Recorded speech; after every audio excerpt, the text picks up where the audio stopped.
আসসালামু আলাইকুম প্রিয় ভাইরা, আপনারা শুনছেন সুলতান মাহমুদ গজনবীর পঞ্চম পর্ব। যারা আগের পর্বগুলি শোনেননি তাদেরকে অনুরোধ করি চ্যানেলটির লোগোতে ক্লিক করে প্লেলিস্টে গিয়ে শুনে নিতে। আসুন শুরু করছি সুলতান মাহমুদ গজনবীর পঞ্চম পর্ব।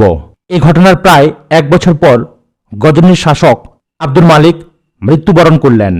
আলবতগিন প্রাণান্ত চেষ্টা করেও আব্দুল মালিকের কনিষ্ঠ পুত্রকে গদিনসীন করাতে ব্যর্থ হলেন।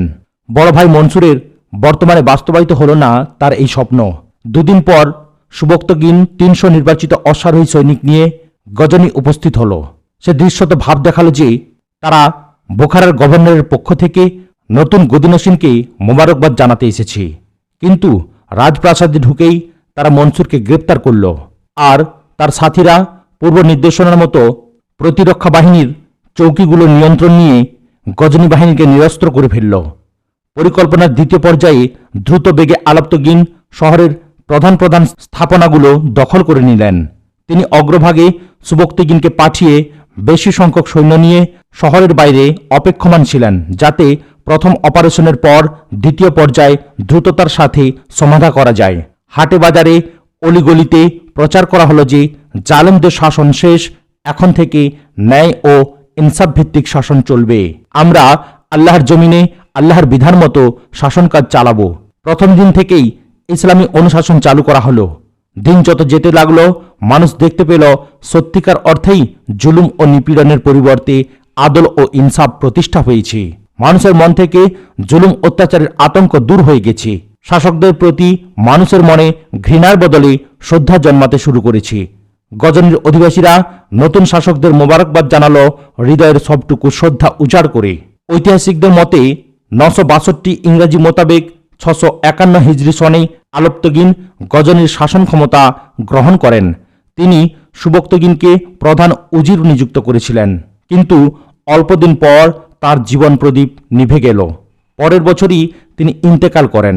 তার মৃত্যুর পর ছেলে ইসহাক পিতার স্থলাভিষিক্ত হয়, কিন্তু পিতার মতো ন্যায় ও ইনসাফের পরিবর্তে সে মোসাহেব ও তোসামুদকারীদের বেশি গুরুত্ব দিতে শুরু করে। স্বার্থান্বেষী গোষ্ঠী তাকে দিয়ে সুবিধাজনক সব নির্দেশ জারি করিয়ে নিতে থাকলে দেশে আবার অশান্তি দেখা দেয়। জনগণ আবার নতুন হয়রানির কবলে পড়ে। সুবক্তগিনকে আবার দুঃসাহসী ভূমিকা নিতে হয়। তিনি বাধ্য হয়ে নীতি ও আদর্শচ্যুত শাসক ইসহাককে বন্দী করে কয়েদখানায় নিক্ষেপ করেন। দেশের মানুষ যখন শুনল বিপথগামী ইসহাককে বন্দী করে আমিরুল উমারা সুবক্তগিন ক্ষমতাসীন হয়েছেন, তখন তারা স্বস্তি বোধ করে এবং শান্তির আশায় আশ্বস্ত হয়। ইসহাককে ক্ষমতাচ্যুত করাটা সুবক্তগিনের জন্য ছিল কঠিন বিষয়। এই সুকঠিন ও অসম্ভব কাজটিকেই তিনি সম্ভব করতে পেরেছিলেন মানুষের ভালোবাসা ও আস্থার জোরে। তার উন্নত চরিত্র, ন্যায়নিষ্ঠা ও সদাচারে সেনাবাহিনীর সিপাহী থেকে সালার পর্যন্ত সবাই ছিল তার প্রতি সশ্রদ্ধ ও অনুগত। ন্যায় বিচার ও সততার দ্বারা সাধারণ নাগরিকের হৃদয়ের মণিকোঠায় নিজের স্থান করে নিয়েছিলেন সুবক্তগিন। নাগরিকরা তার শাসনে নিশ্চিন্তে জীবনযাপন করার অধিকার পেয়েছিল, যার ফলে তার প্রতিটি হুকুম ও নির্দেশ বাস্তবায়নে সাধারণ মানুষ নিজেদের উৎসর্গ করে দিয়েছিল। অল্প দিনের মধ্যে আশপাশের রাজ্যগুলোকে নিজের কবজায় নিতে সক্ষম হয়েছিলেন সুবক্তগিন। গঠন করতে পেরেছিলেন এক জীবনবাজি সেনাবাহিনী। গজনীর অবস্থা কিছুটা স্থিতিতে এনেই তিনি মনোযোগী হয়েছিলেন হিন্দু শাসিত অত্যাচারিত ভারতীয়দের প্রতি। এক রাতে স্বপ্ন দেখলেন সুবক্তগিন, তার ঘরের ছাদ ভেদ করে একটি গাছ বেড়ে উঠেছে। বাড়তে বাড়তে গাছটি এমন বিশাল ও বিস্তৃত হল, অর্ধেক পৃথিবী সেই গাছের ছায়া ঢেকে নিল। স্বপ্ন দেখে খুব বিচলিত হলেন সুবক্তগিন। স্ত্রীকে বললেন স্বপ্নের কথা। স্ত্রী নীরবে শুনলেন, কোনো মন্তব্য করলেন না। এদিনই তার ঘরে জন্ম নিল প্রথম সন্তান, স্বপ্নের সুবিস্তৃত মহিরুহ। পুত্রের আগমে তার উৎকণ্ঠা দূর হয়ে গেল। এবার স্ত্রী তাকে বললেন, আপনার দেখা স্বপ্ন আপনার চোখের সামনে বাস্তব হয়ে দেখা দিয়েছে। আমি সেই পুত্রটি প্রসব করেছি যে পৃথিবী থেকে মিথ্যা দূর করবে। আজ মুহররম মাসের 10 তারিখ। আল্লাহর ইঙ্গিত অনুধাবন করে আমাদের তার দরবারে অবনত মস্তকে বিগলিত হৃদয়ে শুকরিয়া জ্ঞাপন করা উচিত। সুবক্তগিন ছেলের নাম রাখলেন মাহমুদ। দেখতে তার ছেলে খুব একটা হৃদয়গ্রাহী চেহারার অধিকারী না হলেও পিতার সব চিন্তা ও আকাঙ্ক্ষা আগ্রহের কেন্দ্র ছিল এই সন্তান। অতি শৈশবেই পিতা ছেলেকে কোরআন শরীফ হিফজ করালেন। 12 বছরের মধ্যে জরুরি কিতাবাদের ইলম শিক্ষার পর্ব শেষ করিয়ে ফেললেন। 15 বছরে পদার্পণ করলে সুবক্তিহীন ছেলেকে হিন্দু রাজার বিরুদ্ধে যুদ্ধে পাঠিয়ে বললেন, তোমাকে মূর্তি সংহারী হতে হবে। গজনীর শহরতলি থেকে একটু দূরে মাঠের মধ্যে একটি মনোরম বাগান, বাগানের মাঝখানে এক দৃষ্টিনন্দিত বালাখানা, বাগানের মনোহারী গাছগাছালি, রং বেরঙের হাজারো ফল ফুলের সমারোহ আর এর পরিপাটি সাজানো গোছানো পরিবেশ বহুদূর থেকেই মানুষের নজর কাড়ে। প্রথমেই তারা ভাবত আলিশান এ কাজ কোনো সাধারণ জমিদারের নয়, অবশ্য কোনো শাহজাদা কিংবা উজির গড়ে তুলেছে এ বাগান ও সুরম্য সৌধ। অথচ কিছুদিন আগেও জায়গাটা ছিল ধুধু প্রান্তর, ছিল গাছপালা শূন্য।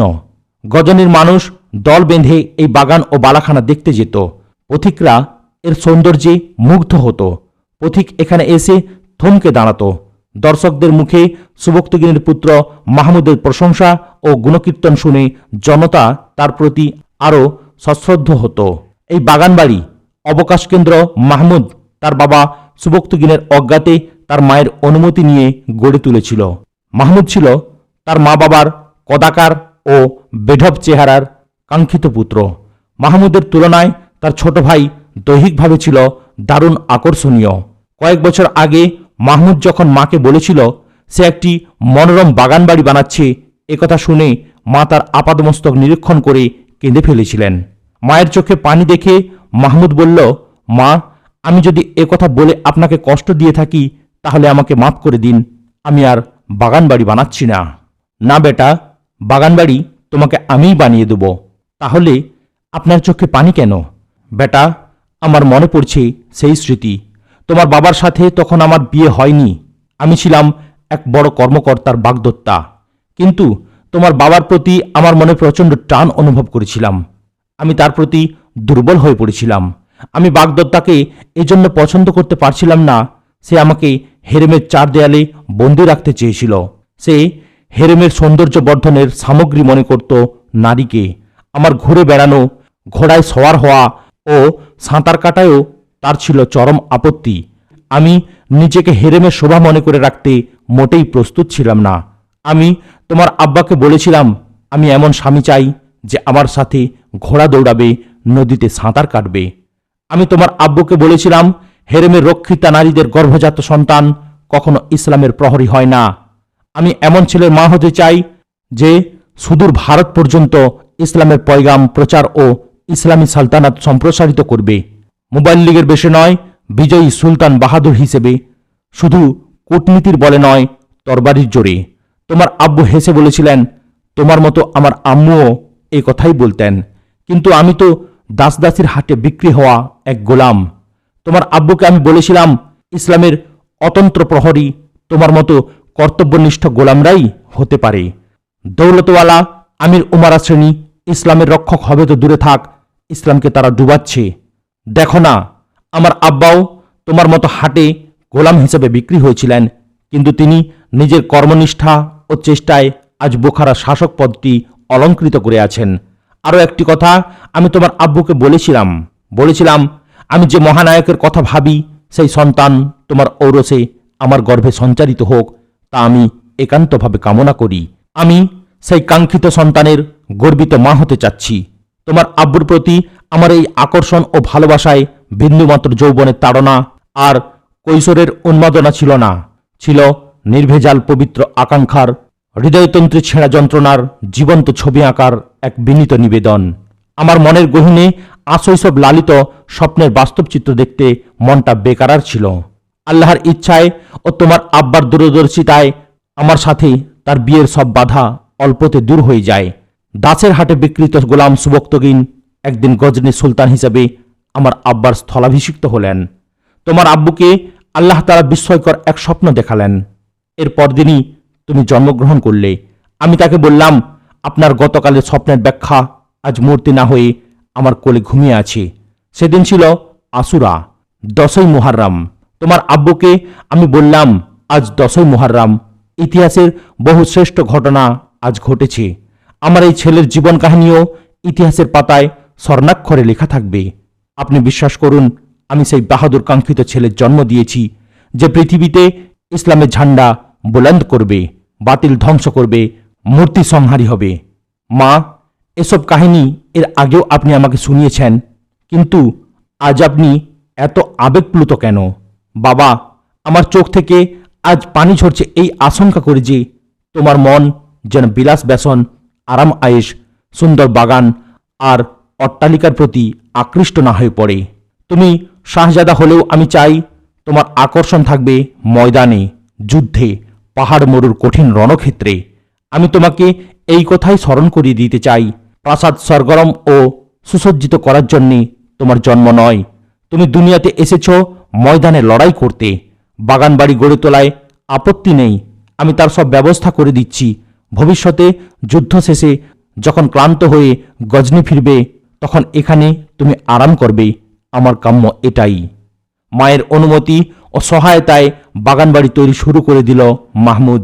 বিভিন্ন এলাকা থেকে অট্টালিকা ও বাগান তৈরির অভিজ্ঞ লোকদের আনা হলো। দ্রুত গতিতে শেষ করা হলো অবকাশ যাপন কেন্দ্রের কাজ। রাজা জয়পাল যখন গজনি আক্রমণ করতে এলো, তখন বাগানবাড়ির মনোরম দৃশ্য ও সুরম্ভ অট্টালিকার চারপাশে বাহারি রঙের ফুলের সমারোহ ও সবুজের মেলা তার চোখ ধাঁধিয়ে দিয়েছিল। পাঞ্জাবের রাজা জয়পাল গজনি আক্রমণ করে মারাত্মক ক্ষয়ক্ষতির সম্মুখীন হল।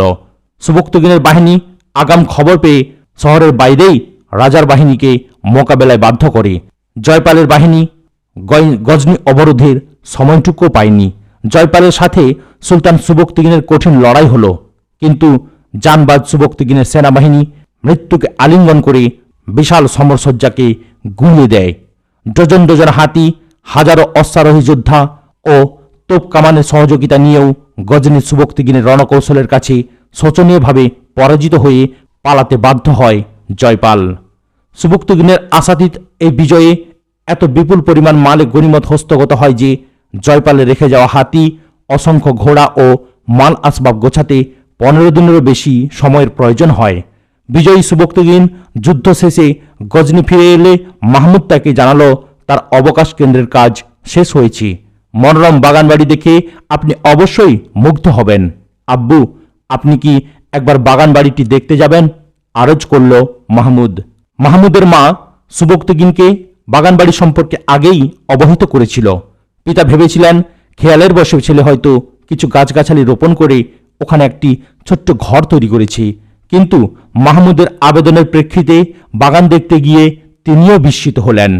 সুরম্য অট্টালিকা আর রাজসিক উদ্যানের কারুকার্য ও বিন্যাস মাহমুদের উন্নত কর্মকুশলতার স্বাক্ষর বহন করেছিল। মুগ্ধ হলেন সুলতান সুবক্তগিন। ছেলের উদ্দেশ্যে বললেন, মাহমুদ, তোমার এই উদ্যান, মহল ও আয়োজন মোবারক হোক। স্থাপত্য কলায় তোমার রুচি ও দক্ষতা প্রশংসার যোগ্য। তোমার এ কাজ এক শাহজাদার পরিচয় বহন করছে, কিন্তু মনে রেখো, তুমি শুধু একজন শাহজাদা নও।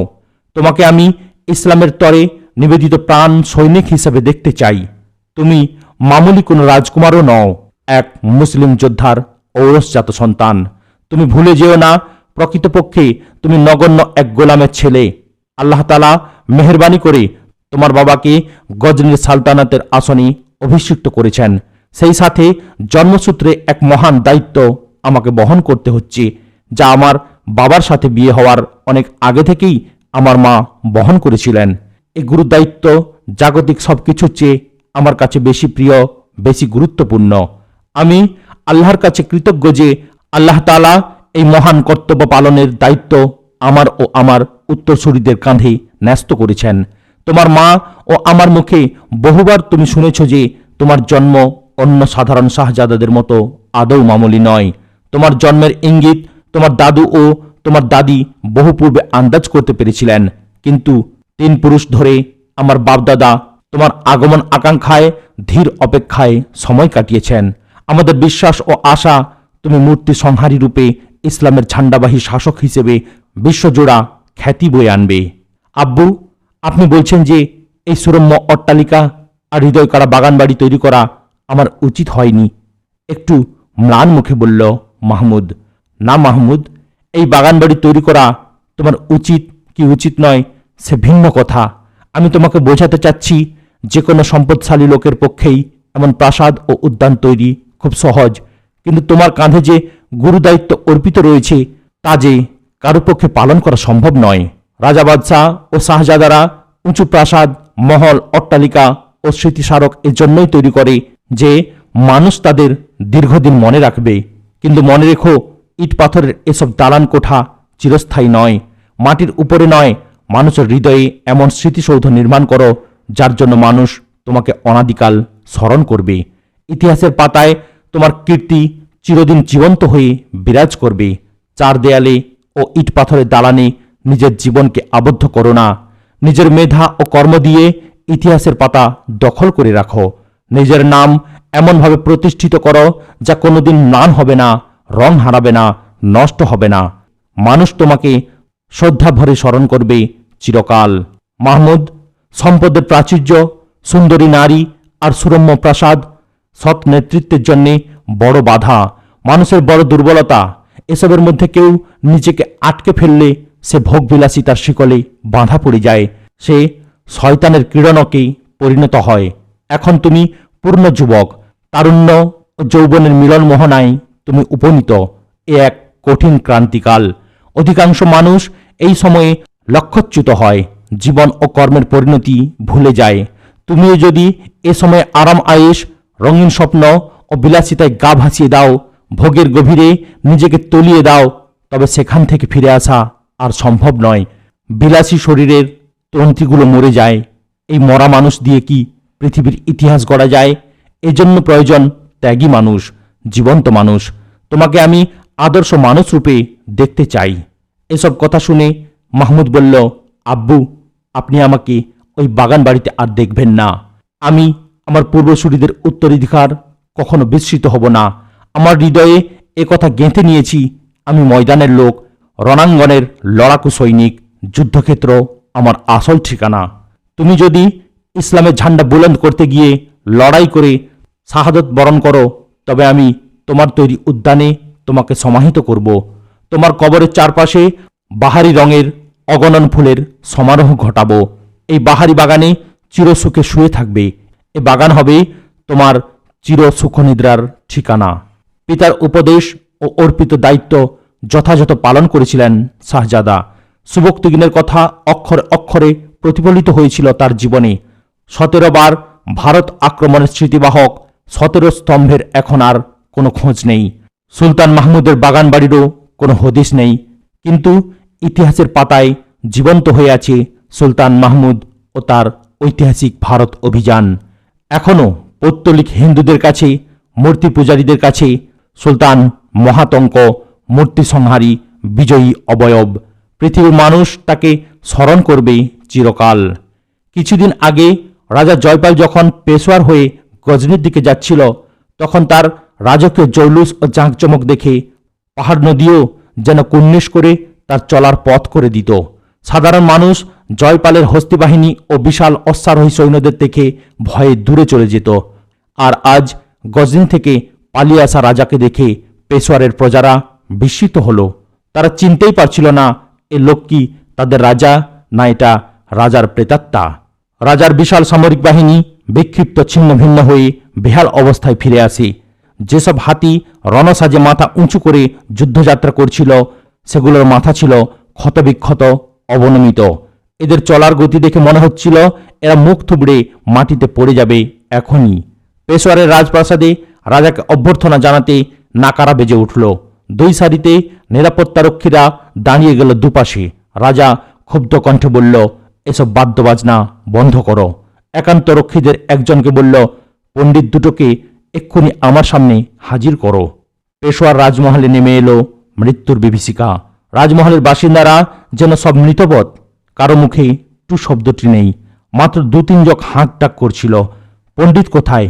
কোথায় পণ্ডিত মহারাজ?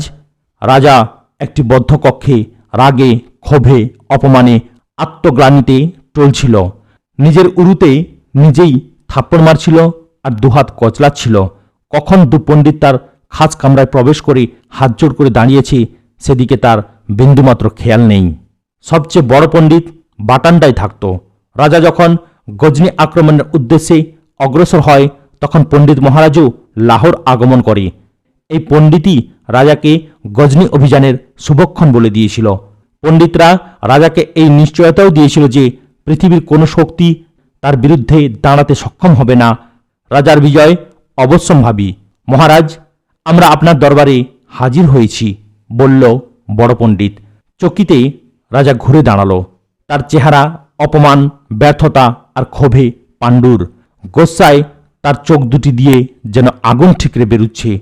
সত্য আর মিথ্যার দোলাচলে দোদুল্যমান রাজার মন। তোমরা মিথ্যা বলেছিলে না? যে পুঁথি দেখে তোমরা শুভদিন নির্ধারণ করেছিলে ওগুলোতে মিথ্যা লেখা হয়েছে, গম্ভীর আওয়াজে পণ্ডিতের জিজ্ঞেস করল রাজা। আমরাও মিথ্যা বলিনি, পুঁথির কথাও মিথ্যা নয়। তারকা কখনো মিথ্যা নির্দেশ দেয় না মহারাজ, এক পণ্ডিত বলল। আমরা আপনাকে এখনো শুভক্ষণটা হিসেব কষে দেখাতে পারবো। তোমরা লক্ষবার হিসাব করোগে, কিন্তু আমার সামনে চরম অবমাননাকর পরাজয়ের বাস্তবতা বিদ্যমান। আমি শোচনীয়ভাবে পরাজিত হয়ে পালিয়ে এসেছি। ধ্বংস হয়ে গেছে আমার সেনাবাহিনী। তোমাদের ওসব ভবিষ্যৎবাণীর কি হলো? তোমরাই আমাকে উদ্বুদ্ধ করে বলেছিলে শুভ এই অভিযান। তোমরাই তো শোনালে আমাকে দেবতার আশীর্বাদের দৈববাণী। তোমরাই পণ্ডিতদের সাথে নিয়ে যেতে বলেছিলে এবং উপদেশ করেছিলে লড়াই শুরু করার আগে এই মূর্তি আর কৃষ্ণ দেবতাকে সিপাহীদের সামনে রেখে পূজা অর্চনা করে লড়াই শুরু করতে। এসব করলে আমার সৈনিকরা পাহাড় ধসিয়ে দিতে সক্ষম হবে। তোমাদের কথা মতো সব আয়োজনই আমি করেছিলাম। লড়াই শুরু করার আগে মূর্তি আর দেবতাদের পূজা অর্চনা শুরু হলো, কিন্তু তা শেষ না হতেই মুসলিম সৈন্যরা আমাদের উপর ঝড়ের বেগে হামলা করল। প্রচণ্ড তুফানের মতো এসে ওরা সবকিছু লণ্ডভণ্ড করে ফেলল। আমরা খড়কুটোর মতো পিষ্ট হতে লাগলাম। ওরা আমাদের দেবতা, অবতার আর মূর্তিগুলোকে ভেঙে চুরে মাটিতে মিশিয়ে দিল। তোমরা যুদ্ধক্ষেত্রে গিয়ে দেখে এসো আমাদের দেবমূর্তিকে মুসলমানরা কিভাবে পায়ে পিষে মাটির সাথে মিশিয়ে দিয়েছে। তোমরা হয়তো মনে করবে যে ওরা বিশাল বাহিনী নিয়ে আমাদের উপর হামলা করেছে। না, রাতের বেলায় আমরা যখন সৈনিকদের সামনে কৃষ্ণ আর দেবমূর্তি রেখে প্রার্থনা শুরু করেছি, পণ্ডিতরা শ্লোক গাইতে শুরু করেছে, এ সময় মাত্র শতাধিক মুসলিম আমাদের সৈনিকদের উপর ঝাঁপিয়ে পড়ে সবকিছু তছনছ করে দিল। এরপর দিনের বেলায় আর আমরা শত্রু সৈন্যদের মোকাবেলায় সোজা হয়ে দাঁড়াতে পারলাম না। আমার সৈন্যরা বিক্ষিপ্ত হয়ে গেল, পণ্ডিতরা পালিয়ে গেল। সবকিছু বিসর্জন দিয়ে আমিও পালিয়ে আসতে বাধ্য হলাম। অথচ আমার বাহিনীতে 3 লাখের বেশি সৈন্য ছিল। ওরা ছিল আমাদের 1/4 কম। আমরা আবার হিসাব কষে বলবো মহারাজ, মনে হয় তারায় তারায় সংঘর্ষ হয়ে গেছে। রাজা জয়পালের ক্ষোভ তখন চরমে। চরম অপমান, লজ্জা, তিক্ত পরাজয়ের বাস্তবতা তার সামনে। আর ওসব পণ্ডিত ব্যস্ত রয়েছে তাদের জ্যোতিষীপনার সত্যতা প্রমাণে। রাজা 3 লাখের বিশাল সৈন্যবাহিনী নিয়ে পুরো আফগানিস্তানকে মহাভারতের অন্তর্ভুক্ত করার প্রবল আকাঙ্ক্ষা নিয়ে গজনি বিজয়ের আশায় অভিযান চালিয়েছিল।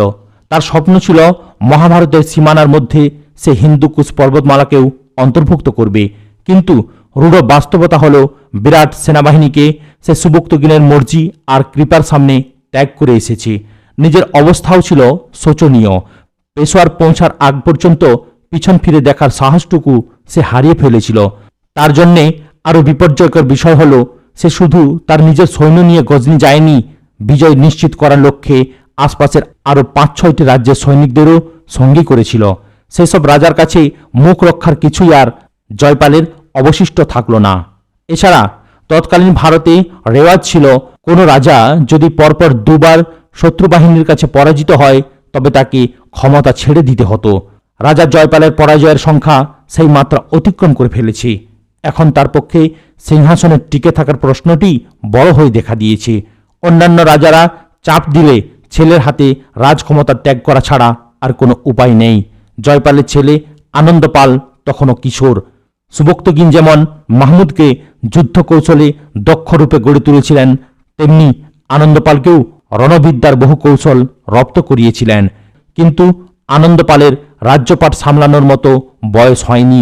আনন্দপালের হাতে রাজ্যপাট ন্যস্ত করে স্বস্তির নিঃশ্বাস নেয়ার সময় এখনো আসেনি। উপরন্তু অন্য রাজারা তাদের বিপুল সৈন্য ও রসদ ক্ষয়ের এসব চিন্তায় রাজা জয়পালের মাথা বিগড়ে যাওয়ার উপক্রম। এমত অবস্থায় যখন পণ্ডিতেরা পরাজয়ের কারণ নির্ণয়ের জন্য আবার তারার অবস্থান হিসেব করে কোথায় ভুল হয়েছে তা খতিয়ে দেখার কথা বলল, তখন ক্ষোভে অপমানে রাজা কাঁপতে শুরু করলো। আমি তোমাদের পরিষ্কার বলছি যে মুসলমানরা তোমাদের মতো যুদ্ধের গণা শুনে আসেনি। ওরা তারার গতিপথ দেখে, গণক জ্যোতিষীদের কথা মতো বিজয়ের শুভ অশুভ যাত্রা দেখে আসেনি। আমাদের হাতে মুসলিম সৈন্য খুব কমই বন্দী হয়ে এসেছে। তন্মধ্যে 2 জন অফিসার রয়েছে। এদেরকে তোমরা দেখো। ওরা তোমাদের মতো মুসলিম মৌলভীদের কোনো বিজয় আশ্বাস নিয়ে যুদ্ধে অবতীর্ণ হয়েছিল কি? আমার তো সন্দেহ হয়। মুসলমানদের কথা সত্য মনে হয়। ওরা বলে কাদামাটি আর পাথরের তৈরি এসব দেবতা মিথ্যা, আর ওরা যে খোদার ইবাদত করে তাই সত্য। ছি ছি ছি মহারাজ, মুসলমান ম্লেচ্ছ, ওদের নাম উচ্চারণ করাও অসুচি। আপনার পরাজয়ের কারণে দেবতাদের মিথ্যা আখ্যা দেয়া মহাপাপ হবে। এই পরাজয়ের বিভিন্ন কারণ থাকতে পারে। পরাজয়ের কারণ এই নয় যে মুসলমানদের ধর্ম সত্য, আমাদের দেবদেবীরা ভিত্তিহীন ও মিথ্যা। কারো ঘরে ডাকাত পড়লে সেই ঘর উজাড় হয়ে যায়, বলল অপর পণ্ডিত।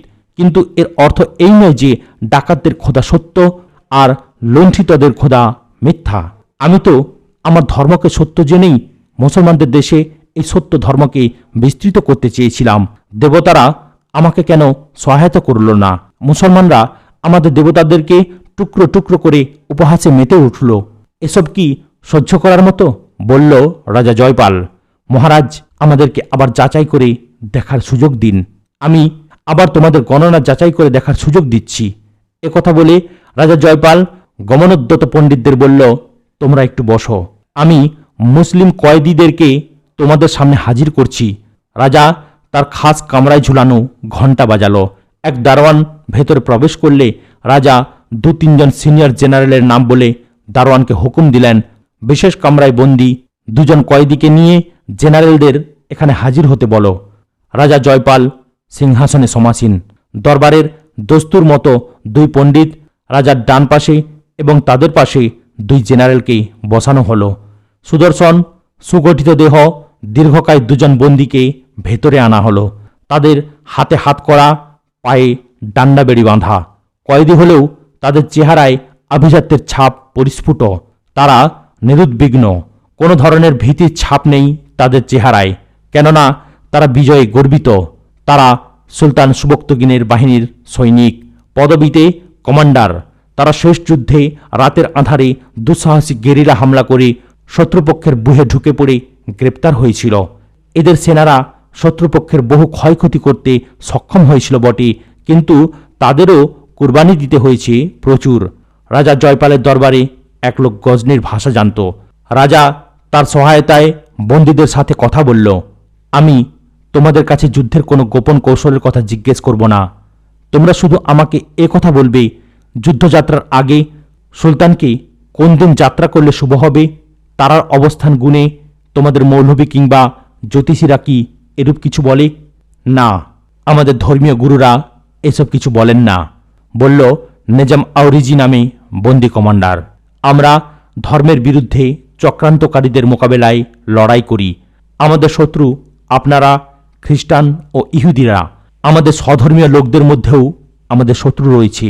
আমরা যে যুদ্ধ করি, আমাদের দৃষ্টিতে এটিকে জিহাদ বলা হয়। আমরা রাজ্যের পরিধি বিস্তারের জন্য যুদ্ধ করি না। আমরা আল্লাহর জন্য, আল্লাহর সত্য ধর্মের বিজয়ের লক্ষ্যে যুদ্ধ করি। যুদ্ধযাত্রা কিংবা যুদ্ধ শুরুর জন্যে বিশেষ কোনো ক্ষণ বা দিনের জন্যে আমরা অপেক্ষা করি না। প্রত্যেক দিন বা সকল মুহূর্তকেই আমরা শুভ মনে করি। দিন হোক, রাত হোক, ঝড় বাদল, শীত গ্রীষ্ম, সবই আল্লাহর। এই আল্লাহর সন্তুষ্টির জন্য আমরা যুদ্ধ করি, অপারেশনে নেমে পড়ি। আল্লাহর প্রতিটি দিন ও মুহূর্ত শুভ ও সুন্দর, এটাই আমাদের বিশ্বাস। তোমাদের মসজিদগুলোতে কি তোমাদের মৌলভী ও ইমাম সাহেবরা তোমাদের জন্যে বিশেষ কোনো দোয়ার আয়োজন করে? প্রত্যেকেই জিহাদে গমনকারীদের জন্যে দোয়া করে। আমাদের ছোট বড় ছেলে বুড়ো সবাই সব সময় আল্লাহ তাআলার সাথে কথা বলতে পারে, বলল নিজাম আউরিজি। আচ্ছা, তোমরা কি জানো তোমাদের বিজয়ের রহস্য কি? তোমরা কি আমার সৈন্য সংখ্যা সম্পর্কে আগে জানতে? জিজ্ঞেস করল রাজা। আপনাদের সৈন্য সংখ্যার ব্যাপারটি জানা না জানার বিষয়টি আমাদের সুলতান এবং সেনাপতিদের দায়িত্ব। ওসব নিয়ে আমরা ভাবি না। আমাদের সাফল্যের রহস্য হলো আমরা যুদ্ধ করি আল্লাহর জন্য। আমরা যুদ্ধে অবতীর্ণ হই বাঁচার জন্য নয়, শাহাদাতের আকাঙ্ক্ষা নিয়ে। তা আমি জানি, বলল রাজা, কিন্তু আমার প্রশ্ন হলো, আমার বিশাল বাহিনীর বিরুদ্ধে তোমরা এত অল্প সংখ্যক লোক কিভাবে বিজয়ী হলে? তোমাদের যুদ্ধের কৌশল কি? এটা একান্তই গোপনীয় বিষয়। এ ব্যাপারে আমি যেমন আপনাকে কিছু বলতে পারবো না, আমার সাথীও আপনাকে কিছু বলতে পারবে না। তবে কথা বলতে পারি, আল্লাহর উপর ইমানদার কোনো ব্যক্তি তারার গতিবিধিতে বিশ্বাস করে না। যতক্ষণ ইমান মজবুত থাকে ততক্ষণ মোমেন আকাশের বিজলির ন্যায় দুর্বার গতিতে সামনে এগিয়ে চলে। আমাদের উলামায়ে কেরাম বলেছেন, হিন্দু ও পৌত্তলিকরা কাদামাটি ও পাথরের মূর্তির পূজা করে। ওদের বিশ্বাস দুর্বল এবং অক্ষম ওদের দেবদেবীরা। আমরা আপনাকে বাস্তবে দেখিয়ে দিয়েছি, হাতে গড়া কাদামাটি ও পাথরের দেবদেবী প্রকৃত খোদার সাথে টক্কর দিলে ধুলোর সাথে মিশে যায়। আপনি কি দেখেননি আপনার সৈনিকরা সাথে করে নিয়ে গিয়েছিল বহু দেবদেবী? সেসব কি নিশ্চিহ্ন হয়ে যায়নি? আপনার একজন সৈন্যও কি অক্ষত ফিরে আসতে পেরেছে? এই ম্লেচ্ছ আমাদের দেবদেবীকে অপমান করছে মহারাজ, রাগত স্বরে বলল এক পণ্ডিত। এই গবেট এখনো বুঝতে পারছে না যে সে আমাদের বন্দী, বলল রাজা। এরা তাদের কঠিন পরিণতি সম্পর্কে বেখবর। এরা যদি যুদ্ধ কৌশল সম্পর্কে আমাকে ওদের গোপন রহস্য প্রকাশ না করে, তাহলে আমি ওদের চামড়া তুলে ফেলব। তখন দেখবে যন্ত্রণায় গড়গড় করে সব বলে দেবে। আমাদের যুদ্ধ কৌশল সম্পর্কে জানতে হলে আপনাকে ইসলাম ধর্ম গ্রহণ করতে হবে মহারাজ, বলল অপর বন্দী। আমাদের হত্যা করেও আপনি রহস্য জানতে পারবেন না এবং আপনার লজ্জাকর পরাজয়কেও বিজয়ে পরিণত করতে সক্ষম হবে না। এদের নিয়ে যাও, শিকলে বেঁধে রাখো আর অন্যগুলোকে হত্যা করে ফেলো, রাজা হুকুম দিল। উভয় কয়েদিকে খাস কামরা থেকে নিয়ে গেল প্রহরী। রাজা পণ্ডিতদের উদ্দেশ্যে বলল, আমি পরাজয়কে বিজয়ে রূপান্তরিত করতে চাই। তোমরা জেনে শুনে জলদি বলো এ কাজ কিভাবে করা সম্ভব। পণ্ডিতরা চলে যাওয়ার পর রাজা জয়পাল তার দুই জেনারেলকে বলল, এ দুই কয়েদিকে লাহোর নিয়ে যাব। আগামীকাল এখান থেকে আমরা রওনা হব। এদেরকে নেয়ার ব্যবস্থা করো। এদের কাছ থেকে আপনি কি রহস্য জানতে চান মহারাজ? জিজ্ঞেস করল এক জেনারেল। আমাদেরকে পরাজয় রহস্য আবিষ্কার করতে হবে। সুবক্তগিন আমাদের রণপ্রস্তুতি আর আগমনের খবর আগেই জেনে ফেলেছিল। আগাম খবর নিয়ে মুসলমানরা ওঁত পেতে রাতের আঁধারে আমাদের সৈনিকদের মনোবল ভেঙে দিয়েছে। পাহাড়ের আড়ালে ওদের সৈনিকরা আগে থেকে ওঁত পেতেছিল আর রাতে গেরিলা হামলা করেছিল। সুবক্তগিনের গুপ্ত বাহিনী গেরিলা হামলার জন্য সব ধরনের প্রস্তুতি নিয়ে রেখেছিল। তখন আমরা ছিলাম সম্পূর্ণ অপ্রস্তুত। যুদ্ধের রহস্য উন্মোচন করতে হলে আপনাকে আগে খোঁজ নিতে হবে আমাদের যাত্রা ও প্রস্তুতির খবর কিভাবে গজনি পৌঁছল। সুবক্তগিনের গোয়েন্দারা আমাদের চারপাশে ঘাপটি মেরে আছে। এদের খুঁজে বের করার ব্যবস্থা আগে করতে হবে মহারাজ। আজ এখানে সমাপ্ত করলাম। ভিডিওর পরবর্তী অংশ শোনার জন্য চ্যানেলটিকে সাবস্ক্রাইব করুন, লাইক, কমেন্ট এবং শেয়ার করতেও ভুলবেন না।